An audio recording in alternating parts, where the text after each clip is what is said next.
What is cracking, Hope Nation? It's your friendly neighborhood, Kevin Hines, and I couldn't be more excited today, ladies and gentlemen, family and friends, colleagues around the world. We're in 60 countries, I think, in this podcast so far, something like that. Today's guest is a great one, a man I sincerely look up to. He's got big goals and dreams, and he shares his blueprint to get them with the world. Josh Kosnick is a provider. He's a recruiter. The man's a teacher and one heck of a leader. He is, in fact, the type A alpha male that loves to compete, drink bourbon, and smoke cigars. However, he never shies away from sharing his vulnerable side. Josh is very passionate about men's mental health, finding healing, talking about emotions, and supporting other men. He will never stop advocating for this as far as life takes him until he dies of natural causes. One very important thing about him is that his faith drives him to persevere through pain and suffering, because he knows on the other side of those struggles is everything he's ever dreamed of and everything he was born and meant to be. Josh's story is meant to inspire and build the bridge you need in order to cross over your own struggles and achieve the legacy you envision for yourself, fulfilled with your purpose, of course, and become the leader you need to be, all the while feeling joy and satisfaction throughout your journey of growth. Life is about more than money, says Josh.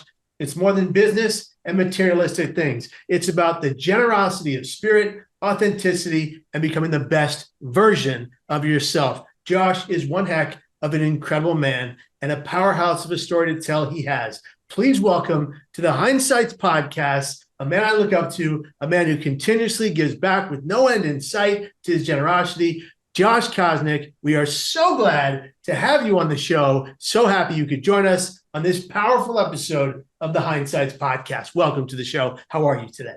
Man, I am great. I'm going to bring you around, Kevin, with all your traveling to be my hype man and intro me everywhere I go. I love it. That's a deal. Let's do it. Let's make it happen. I love it. I love it. Josh, let's dive right in if we can. And let's go all the way back to the very beginning. Back, as I always say, as my father, Patrick Kevin Hines, always says, into the rearview mirror and the time you were born. Where were you born and what was your upbringing like? So I was born in Ottawa, Illinois, not to be confused with Ottawa, Canada. And it's a small rural town on the Illinois River where my parents fell in love in high school. And I was born there, but never lived there. So my father moved us quickly down to central Illinois, Peoria, Champaign. And before high school, I was moved up to Madison, Wisconsin, which is now where I call home. And I have for the last, it's 30 years now. Incredible. So been in Madison the 30 years. And growing up, it was interesting. My family, my grandparents, all very blue collar. Very blue collar. In fact, my dad, one of his first jobs providing for me as a young child was, I don't even know what you call it, like a train switchman, jumping on and off trains and switching cars and cutting glass were his two jobs before he found the insurance and financial services industry. So I got to see our family go from, lower class to upper middle class throughout my childhood and see my father's hard work really pay off. And it really laid the groundwork for myself. And I'm the oldest of four, so my siblings as well. Incredible to watch your dad go from maybe a little bit of struggle to finding some success. And then how did that build you as a young man?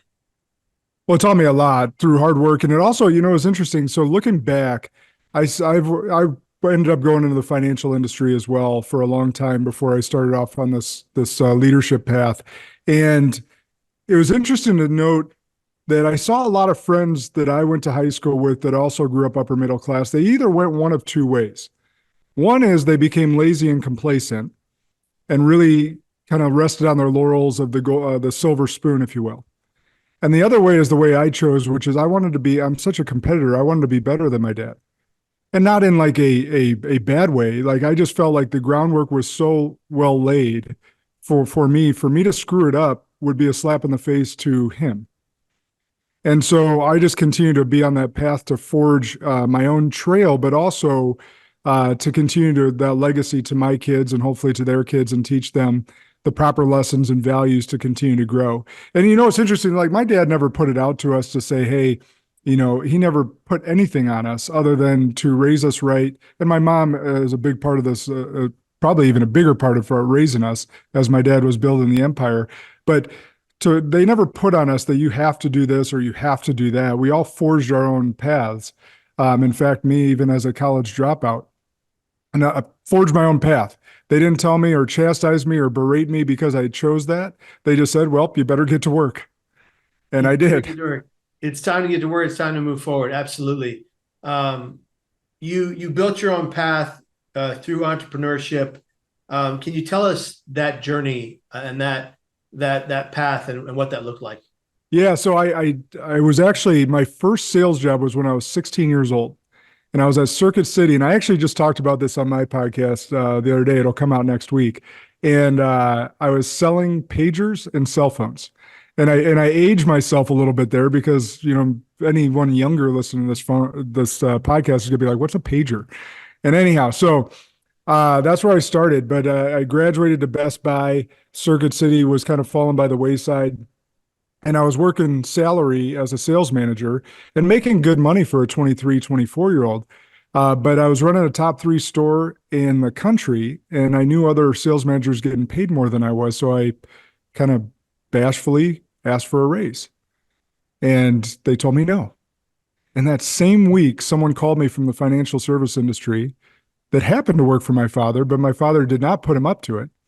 He just happened to get my name and call on me. And I sat back in the chair that same week and I go, that's what I should be doing. I didn't want anyone in control of what I was worth. And so I tucked my tail between my legs, called my father and said, hey, I want to make this change. I want to do that.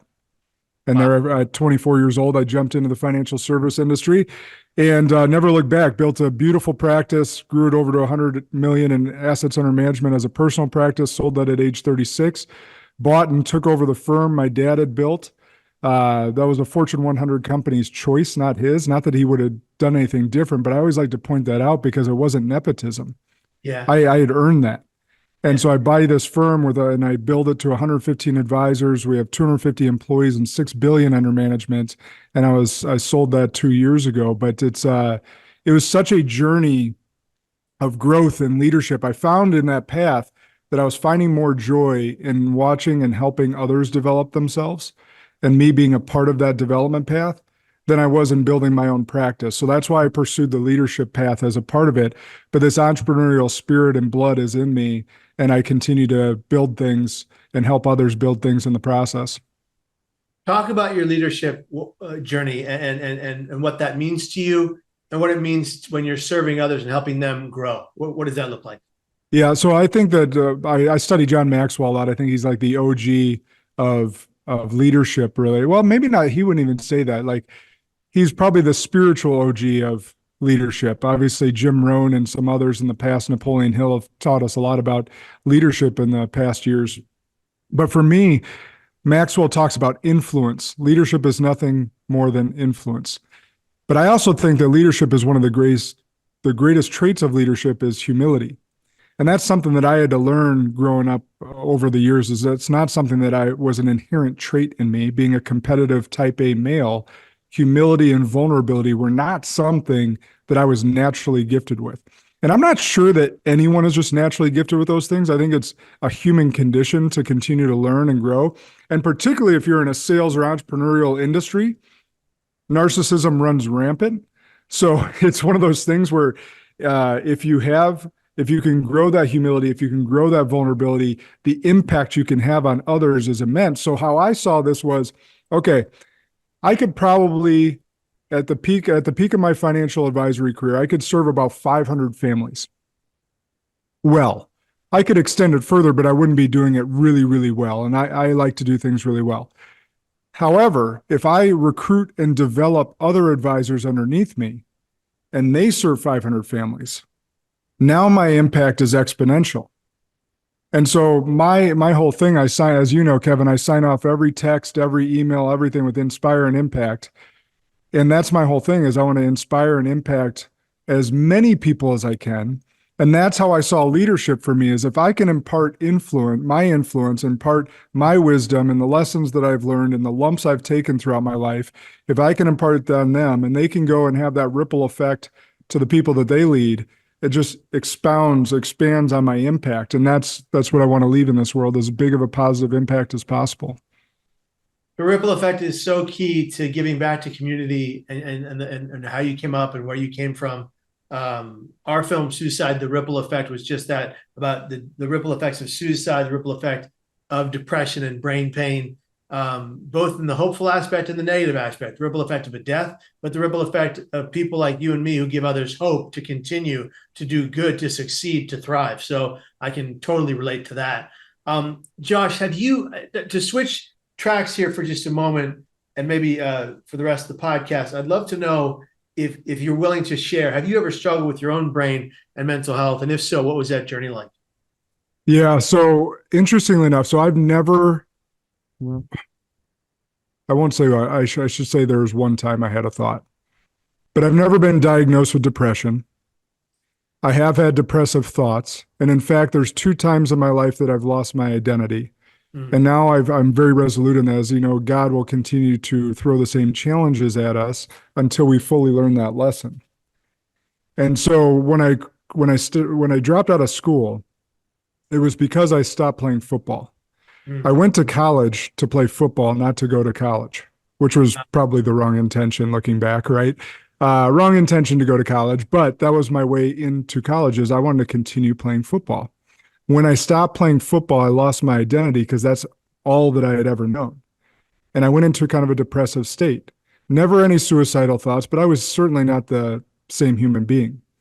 Fast forward to 2.5 years ago, the second time I lose my identity, I had a narcissistic advisor that sued me for discrimination. And therefore, that Fortune 100 company that I represented and owned my firm through terminated me. And they bought me out after that. He was playing the political card. The BLM movement and all that stuff was very rampant 2.5 years ago. It was just one of those things where I was stabbed in the back by him. This is someone I recruited, mentored, developed, gave $10,000 worth of custom suits out of my own closet to.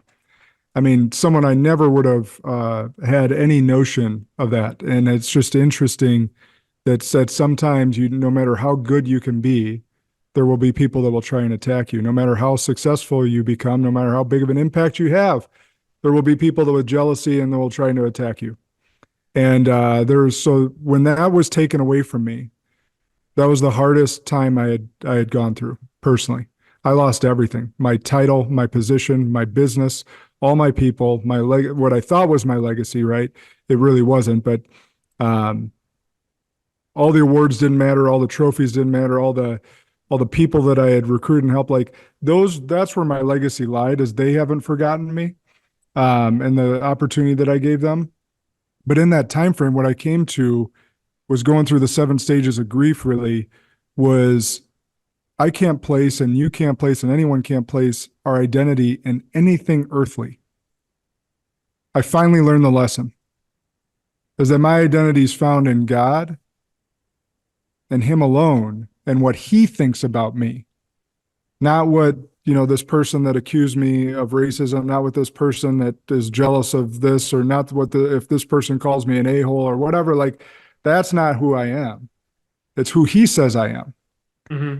And so I had to get resolute with that.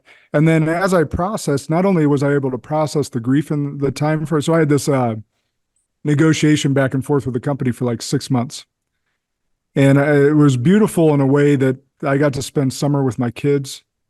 And I had actually, in that time frame, was like, yeah, I'll spend the summer with my kids. When else would I ever get that time back? But as soon as I got them back into school, I am going batshit. I am totally discontent. I'm grieving. I'm figuring out who the heck I am, what I'm going to do now. Am I going to stay in the industry? And negotiating this exit with a company that just stabbed me in the back, that I had loved, that I had spent my entire career building, bleeding, sweating for. And so I'm processing all this, but it also gave me time to make an inflection point in my life become an inspection point in my life. And I state that very clearly and purposefully, because oftentimes we miss these inflection points in our life. We don't inspect them. We don't because at any juncture of our life, like, what part of the problem is me is a question I always ask of myself. What happened to me sucked. And what that person did to me that caused the situation to happen was absolutely awful. And I wouldn't wish it upon anyone. That being said, God had a bigger plan for me, and I had to lean into that. So I was able to vision about the future and vision about what I wanted to do and create a list of, like, hey, what did I love about my previous job and what I was doing and how I was leading? And what did I hate? And then I asked the question, okay, what if I could just create a world that I just focused on the stuff that I loved and eliminate or at least mitigate some of the stuff that I really didn't like compliance, HR, egotistical advisors. And I could just create a world that I just focus on the stuff that I loved. And so I started leaning on that and getting excitement about that. And then dreams happen. I started putting this dream out into the world. And some just amazing things happen with me having this property that I'm sitting in now and being able to bring people out here and disconnect from their computer screens and fluorescent lights and really dive into themselves to become better human beings and go back out to the world. So I know there's a long story around, but those were the two times that I really lost who I was. And in that, I said I had a passing thought, but I just couldn't do it to my family or anyone else. And so it's one of those things where I don't take it lightly, the brain health and all the things that I was able to. I'll tell you, one of the things I really did well was focus on my mental health, my brain health during that time, because it was not in a good spot. And because of that negotiation where I couldn't focus on anything else, it allowed me that time to pause and inspect and make sure that I was right. Mm. So you said briefly you had a passing thought potentially of suicide, but you wouldn't go through with it, and you never attempted or anything like that. But I know about you and your family, you've lost a loved one to suicide. And if you're willing, Josh, could you talk about that, what that did to your family and how you all cope today with that loss? Yeah. Thanks. Well, that's a great follow-up question, because that's the reason it was just a thought and not an ideation. Because the night that I was driving home to Indiana, or driving my wife to her home in Indiana, when my father-in-law took his life that day, I made a promise to her that I would never do that. And so that's why when I had that passing thought, it was just a passing thought and not an ideation, and it didn't go any further. You controlled it in the moment. You controlled Yeah. it in the moment, and you took a step forward to make sure that you were safe and that your family was protected, which is Yeah. So to bring that further, as I was preparing, and this is when I still owned my firm. This was back in 2018. We just 6 years, February 7th, that we lost Tom. And I was preparing to take my top producers, my financial advisors, and their spouses to Mexico, and my phone was blowing up. And Tex and my wife, we had a newborn essentially at that point. She's breastfeeding him and trying to get him down as my mom was coming over to watch the kids while we were gone. I'm taking 50 people down to Mexico, and my COO is on her way to our house. I'm just kind of getting everything together, and I finally get to my phone, and my wife's aunt is on the other end, and she goes, "Josh, don't get on the plane." And I said, what's going on? And she said, "Tom shot himself." And Tom was the closest, he would hate that I say this, but he was the closest thing to Jesus I saw walking this earth. That's the type of man he was. Very spiritual, immensely generous, another entrepreneur that gave with all his heart. In fact, there's so many, the Bible talks about don't let your left hand see what your right hand is giving. I'm not saying that exactly correctly, but I think most people will get what I'm saying is he gave without anyone knowing. In fact, we found out how much he was giving away after his passing. And not to their detriment, by the way, that he was just a generous person. He lost his battle with brain pain after going through a very stressful situation with his business. He'd already beaten cancer. He'd beaten ulcerative colitis, all these different stomach things that he had going on. And the stress finally got to him with his the situation they had going on with his business and a business partner that was stealing money from him. We didn't know how bad it was. At least Jenna and I didn't. Oh, actually, my mother-in-law is the only one that knew how bad it was. And it was amazing to see the impact that he had. That the service line to see him at the wake was 4 hours long. And that's just the impact that he left in this world. And we miss him every day. And my mother-in-law still battles, and she's sharing his story and continually trying to get better. We were on the podcast. I had you on last year, and we and my family shared our story publicly for the first time that same month in May for Mental Health Awareness Month. And it's been painful. A lot of his brothers haven't been great to my mother-in-law since then. There's been other family members that have, shown their true colors. It was almost like he was the glue that held the family together. And as soon as he was gone, shit just went to hell in a handbasket. But yeah, it changed our trajectory forever. Me having to tell my girls that their grandpa was gone. We still haven't told. Well, I should correct that. They heard my podcast last year, so the oldest one knows. But at the time, we had told them that his heart stopped, which in part was accurate because he shot himself in the chest. But we couldn't bear kind of ruining their innocence at that point. Yeah. So it's such a painful thing to lose anyone you love to suicide. And suicide is truly like no other death in the world.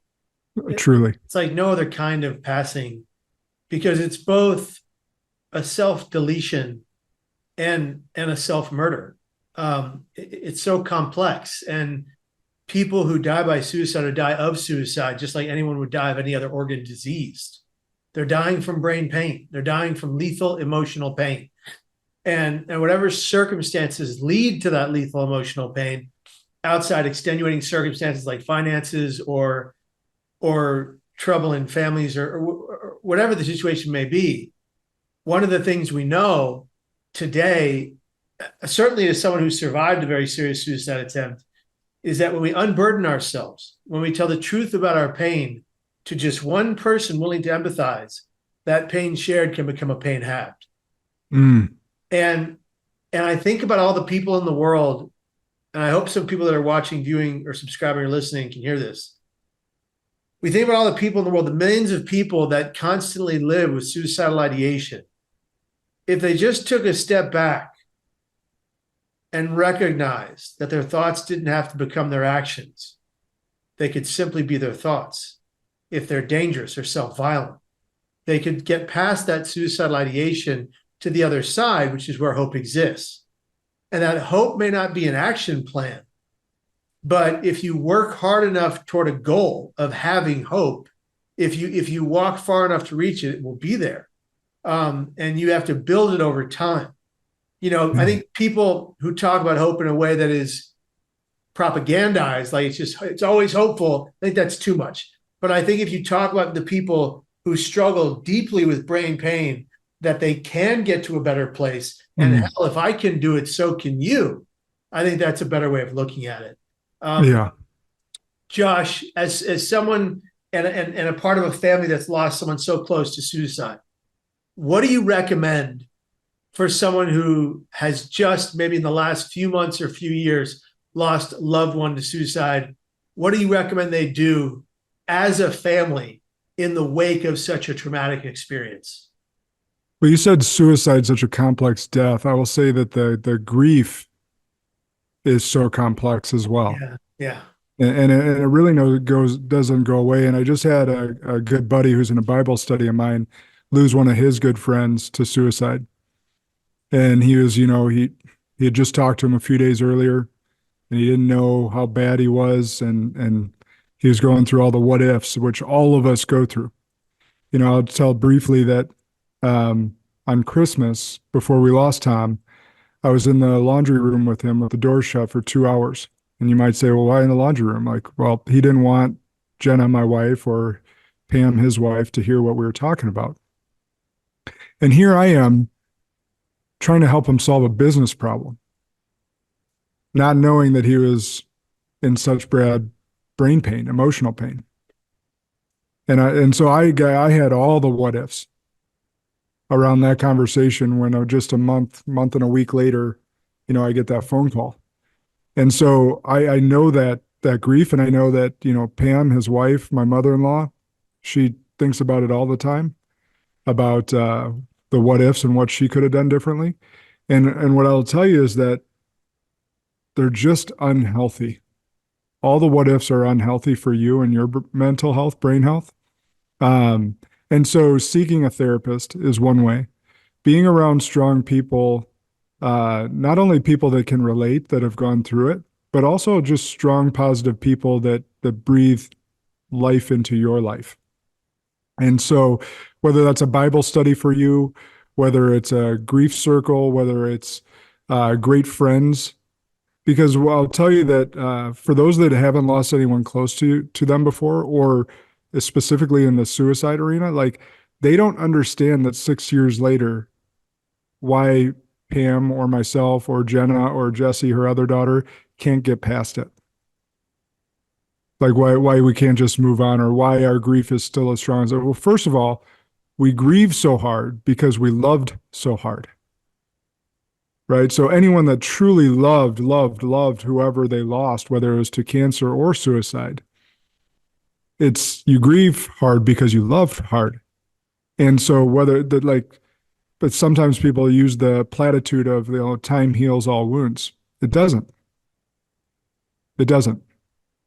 And so that platitude's just bullshit. So now here's one thing I'll say, that when people try to say nice things like that, because I think most people are well-intentioned when they say those words.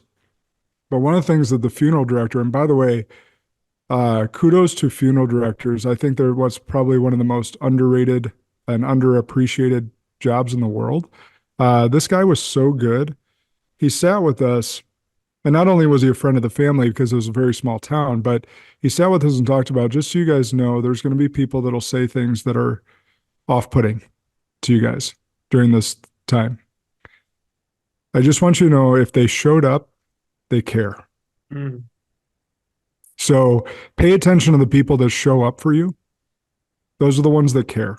They may not say the right things because they don't have who has the right words, really? There are no right words. Like, we could search for all the right words to put in a Hallmark card, or find a Hallmark card even. Like, they won't be the right words. So it's a matter of, do they show up and do they care? So for anyone out there that's grieving or is going to grieve in the future, as we all will, find the people that are showing up for you in your life, that are there for you without expectation. And find people that you can pour into as well. Because I think also giving back, one of the things that's really helped my mother-in-law, because she found them, she still has all the PTSD from all that different stuff, is she's trying to be of service. And what's the first thing as you get yourself clean in AA or any of those other programs? Yeah. They tell you to go be of service. They get you into a mentorship role. Mm-hmm. Because if you're being of service, you feel of value, that your life's worth living. And so that's what I would really say, is figure out a way to be of service, as well as get the support you need on those days that aren't so good. Being of service is such a key point to make, Josh. People that volunteer for a cause, a good cause outside of themselves, are apparently 63% more mentally healthy than those that do not. So you're talking about giving back in every way, shape, and form that you see fit, that works with your lifestyle. And I firmly believe that giving back is the true receiving, and that it is all of our true purposes, is to give back to those we know, those we love, those we don't know from Adam, and those we don't even like. What we are not meant to do on this earth is hurt each other with our words or actions. Yet that has been forgotten over the course of history, and it happens all over the world in some of our own homes. And I think that if, just to kind of even broaden the horizon of what we're talking about, there are so many homes as I travel the world and go to high schools and grade schools all over the world, and I meet these students um, that are in so much pain, brain pain, and they're being bullied at school and they're being abused and neglected at home. Mm, And so they don't like going to school and they don't like going home. And that's the most common theme I find in this country and around the world, but it's specifically in this country, is that when I go and I talk to a high school, the majority of the kids who approach me afterwards have one or both of those things going on. And it breaks my heart. And I just want to implore and express to people listening to this podcast that if you are in a home where you are a part of hurting someone else, you have the ability to work toward the goal of changing your behavior to shift the tide of that home, to change everyone in its perspective, and to heal the home. And yeah. I think that's very important. You lost your father-in-law and it was devastating. It still is devastating. The grief you speak of is never ending. And I think you're right. When you talk about whether it's cancer or suicide, my wife lost her mom to cancer, I think now 15 years ago, but she still cries about it today like it was yesterday. Mm, Because just as you said, when you love someone that much, your pain is that great. yeah. I think that's really important for people to remember. Yeah, John, I had one point on the communication style because it's a really key point that you're bringing up here, and whether it's someone being neglected, a child being neglected at home, or just any of us in society, we've lost the ability to communicate well. And so part of it's been, I feel like, weaponized against us from government and whoever else. I don't know, but like bottom line is they tell us not to talk about the hard things. They say, don't talk about politics, don't talk about religion, don't talk about your mental health, like all this different stuff. Like, no, actually, we should be talking about that in a setting where we feel safe. And actually, how we do that is by what I think is like Stephen Covey's 7 Habits of Highly Effective People. Habit number 5 was seek first to understand, then to be understood. Mm, And so that's called empathetic communication. yeah. And that's the meaning behind that. And the whole point there is then I'm actually listening to listen and trying to understand you, not listening to respond, not trying to get my point across, not being selfish, but actually empathetically communicating, trying to relate and actually understand where you're coming from. And if we did that, all these things would actually, a lot of these things could become a lot easier and better talked about, and we'd break these stigmas and all this different stuff. If actually they're teaching us in schools and teaching us in society how to communicate effectively instead of telling us to shut up about politics, religion, and anything else hard to talk about. That's a great point. Can you imagine a world where politicians listen to understand, not to respond? What It's a better really hard world. to imagine that right now. I know, right? But can you imagine if we had a world where we took everyone's information and heard them? Because all people really want in this world is to be seen and to be heard. Yes. That's at the baseline of every human need. And mental health is the human rights issue of this or any time, because it connects to every other issue of this or any time.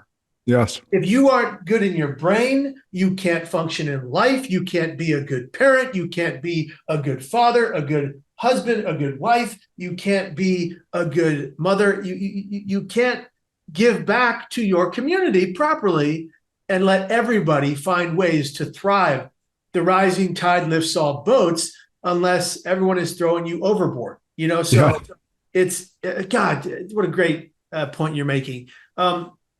Josh, besides the death of your father-in-law and the issues you had with your business being ripped out from under you unfairly and all of that, do you have any trials and tribulations that you have gone through and experienced that maybe you've never talked about publicly?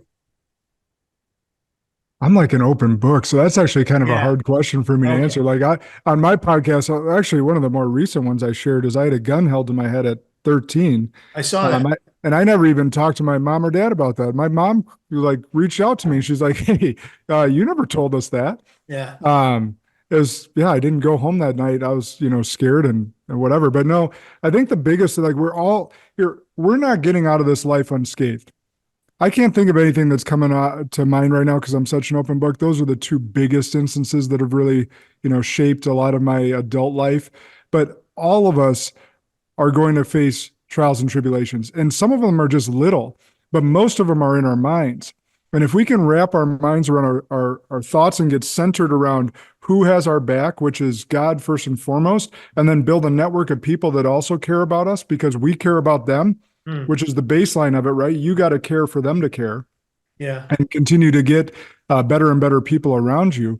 And so I think that if we can continue to communicate, continue to care, and continue to build healthy, productive habits in our life, like exercise, like meditation or prayer or whatever is important to you. Like I said, it like morning habit or morning routines are kind of buzzy right now or have been for the last few years. Having some sort of routine that gets your mind ready for battle, not only at the beginning of the day, but then at the end of the day, expressing gratitude and going through some of your wins. One of the biggest things I've done this year that I just took up was writing 3 wins from the day in a journal. I keep a journal next to my bedside. So we're sitting here in February, I have over 180 wins already in my journal on the year.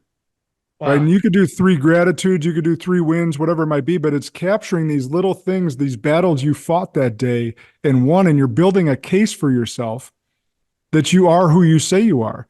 You keep these promises to yourself. One of the biggest baselines for self-confidence is I keep promises to myself. That is one of the basis of self-confidence. And then when you move from self-confidence, you get to self-worth. You get to self-worth, you can go to self-efficacy, which is the highest of the part there. So it's one of the things that people don't realize is that by them breaking promises to themselves, they erode their self-confidence and self-worth, which can lead to a lot of brain and mental anguish. Yeah. Because in effect, you are lying to yourself. That's exactly what you're doing. You're lying to yourself. You're saying, I'm going to do this for this. Let's just say, let's make up something. I'm going to work out every day and do 20 push-ups for 30 days. And by day 4, you stop.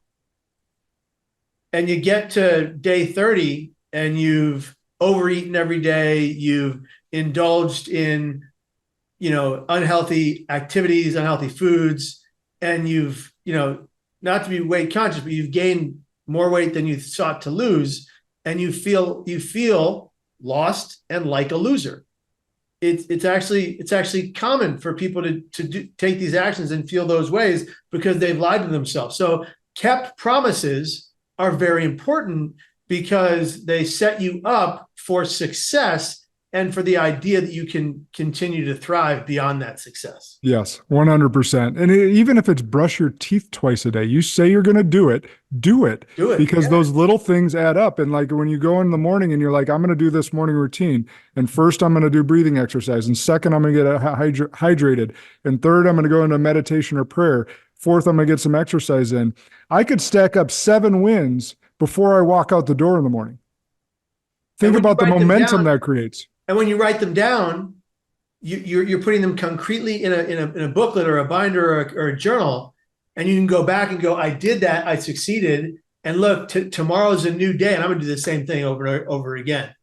And you just stack it up every time, and you end up setting the pace for a much more successful existence. Yeah, we could talk for hours. I want to give the audience this example.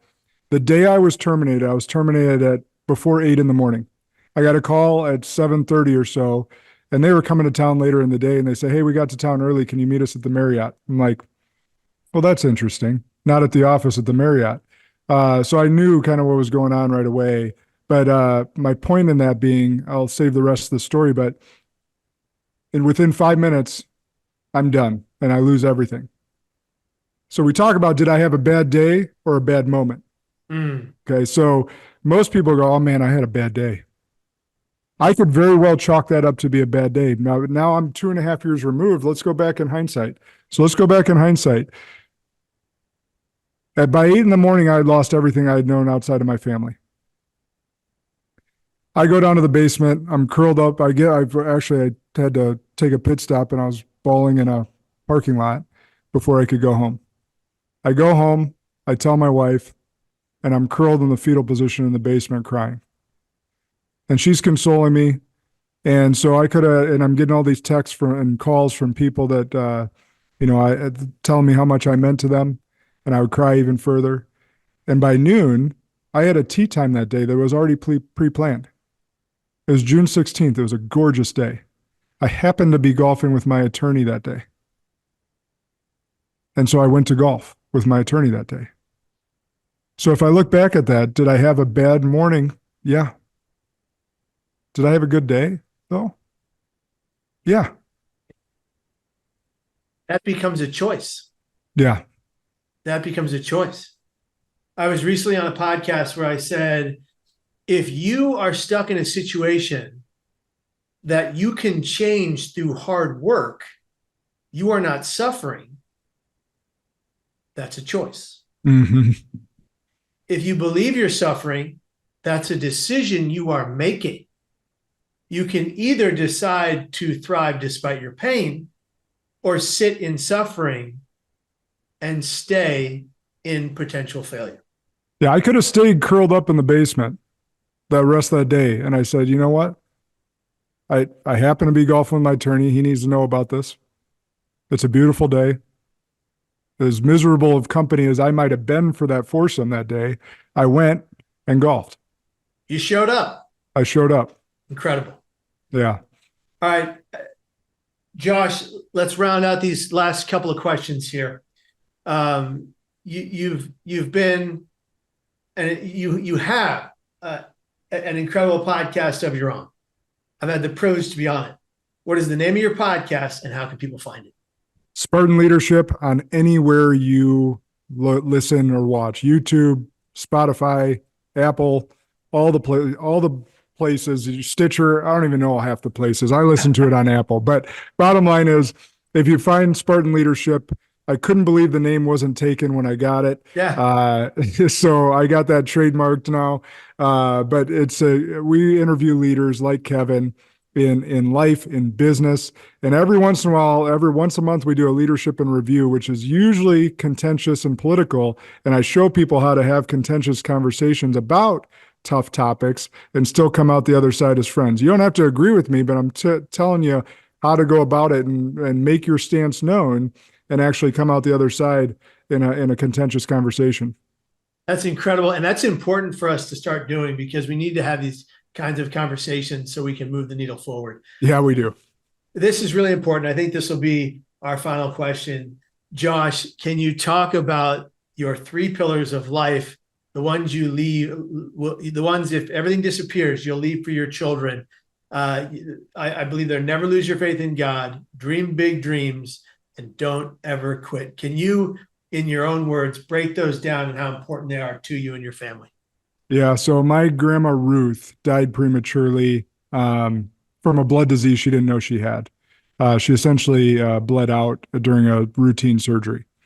And she happened to be a planner, like just a life planner. She had already gotten, the cemetery plots, all that different stuff. But she also left us a letter.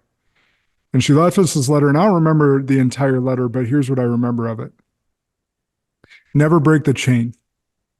And the chain she was referencing was, if we all believe in God, we'll all be together again.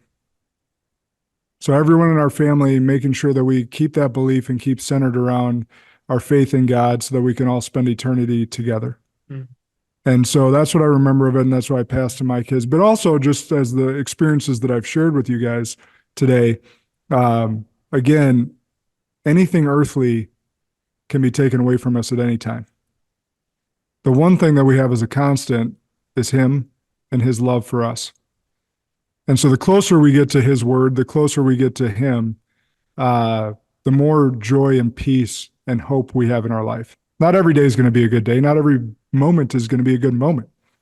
But if we lean back on our beliefs on that and go back to His word and how much He loves us, we'll be good. Number 2, dream big dreams. I've hit a lot of big things in my life. And it's interesting to think I've achieved almost everything that I've set out to. I say almost because I always want to leave some room for, I don't like absolutes. So I just want my kids and anyone I have, like, go for it. Most people vastly underestimate what they can do in 10 years and overestimate what they can do in one. And so the point is to dream as big as possible, because here's what will happen. Even if you fall short of that 10-year vision, you're likely going to finish at 80 or 90%, let's say. It would have been way bigger. You're going to achieve way more than you would have if you hadn't set that big vision. Mm-hmm. And so thinking as big as possible, dreaming as big as possible, like fully committing to like what God's gifts, like he gave us these infinite depths to the gifts internally, each of us uniquely.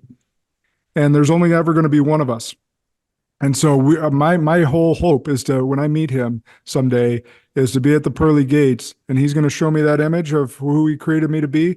And not only that I recognize that image, but I know every intricate detail of the person sitting across from me, that I matched him trait for trait, word for word, and dream for dream.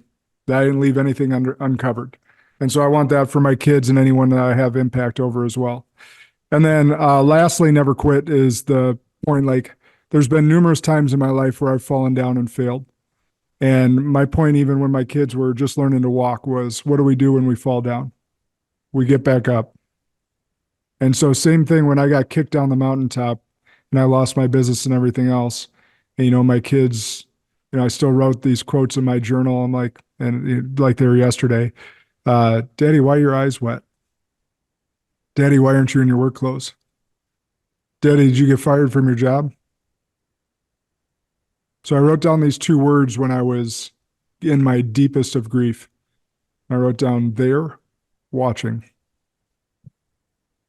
And I still can go back to that journal. Now I call it my pain journal, but it's like I can go back to that and remember the exact feelings, exactly where I was, and remember that I'm going to get up because I have to show them the words that I was preaching to them, that I'm going to get up and I'm going to climb that mountain again.